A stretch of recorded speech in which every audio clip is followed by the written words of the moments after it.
احمد گھر کے نزدیک ہوٹل سے کلچے خریدنے گیا۔ تندور پر روٹیاں لگانے والا ہر ایک سے اکھڑ انداز میں بات کر رہا تھا۔ اسی اکھڑ پن میں کبھی وہ نان جلا دیتا تو کبھی کچا نکال لیتا۔ گاہکوں کا رش بڑھتا جا رہا تھا۔ پہلے سے موجود گاہک بھی اسے جلدی نان لگانے کا کہتے رہے، جس سے وہ نان والا ہر ایک سے تقریباً لڑنے لگتا تھا۔ احمد کچھ دیر سے یہ سب دیکھ رہا تھا۔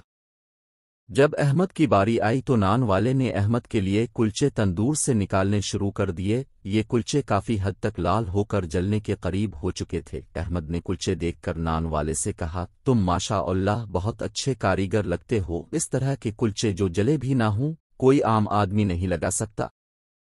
اپنی تعریف سن کر اس نے احمد کی طرف دیکھا تو احمد نے اس کا حوصلہ بڑھاتے ہوئے مزید کہا، اس پورے علاقے میں تمہارے جیسا استاد نہیں ہوگا۔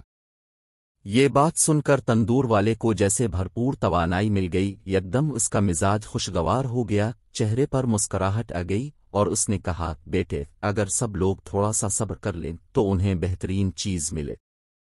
وہ دن اور آج کا دن جب بھی احمد نان والے کے پاس جاتا ہے وہ اسے ہمیشہ بہترین کلچے بنا کر دیتا۔ ایک دن صبح احمد نان خریدنے گیا تو دیکھا کہ دکان پر بہت ہجوم تھا اور اس کا شاگرد تندور میں نان لگا رہا تھا اور وہ شخص بیٹھا ناشتہ کر رہا تھا۔ اس نے احمد کو دیکھ کر شاگرد سے کہا، ان کے لیے نان میں خود لگاؤں گا۔